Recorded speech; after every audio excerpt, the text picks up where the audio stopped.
এখন বৰ ডাঠ জংঘল আছিল। সেই জংঘলতে আকৌ এটা চতুৰ শিয়ালে বাস কৰিছিল। সেই শিয়ালটোৱে এদিনাখন অনাই বনাই ঘূৰি ফুৰোতে চিকাৰে পাতি থোৱা ফান্দত লাগি তাৰ নেজডাল কটা গ'ল। বেচেৰাই বৰ লাজ পালে। সি এতিয়া লগৰ শিয়ালবোৰৰ আগত কেনেকৈনো ওলাব, সেই কথা ভাবি ভাবি অৱশেষত অনেক ভাবি চিন্তি সি এটা বুদ্ধি উলিয়ালে। বুদ্ধিটোৰ কথা ভাবি সি দুবাৰমান নাচিলেও। তাৰ পাছত সি এখন সভা আহ্বান কৰিলে আৰু সকলো শিয়ালকে তাত উপস্থিত হ'বলৈ অনুৰোধ কৰিলে। সভাখন বহিল। সভালৈ সকলোবোৰ শিয়াল আহিল।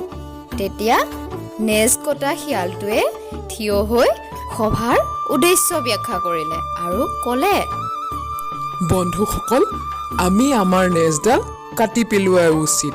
চোৱাচোন, মই মোৰ নেজডাল আগতীয়াকৈ কাটি পেলাইছোঁ, কিয়নো উপদেশতকৈ আৰ্হিয়ে ভাল। আমাৰ এই নেজডালে আমাৰ কোনো ধৰণৰ উপকাৰ কৰা নাই। সেয়েহে অনাৱশ্যকীয়ভাৱে লাগি থকাতকৈ ইয়াক কাটি পেলোৱাই ভাল। চাবাচোন, নেজ নহ'লে কিমান মুকলি মুকলি লাগিব। চতুৰ শিয়ালটোৰ কথা তাতে উপস্থিত থকা এটা বুঢ়া শিয়ালে ভালদৰে বুজি পাইছিল আৰু সেয়েহে সি থিয় হ'ল আৰু ক'লে, বোপাই, তোমাৰ কথাবোৰ শুনিলোঁ। পিছে তোমাৰ নেজডাল যদি আকৌ গজাৰ সম্ভাৱনা থাকিলহেঁতেন তেন্তে তুমি এই কথা কেতিয়াও নকলাহেঁতেন। এই কথা কোৱাৰ লগে লগে সভাত উপস্থিত থকা সকলোবোৰ শিয়ালে হাঁহিবলৈ ধৰিলে আৰু নেজ কটা শিয়ালে লাজ পাই তাৰ পৰা আঁতৰি গ'ল।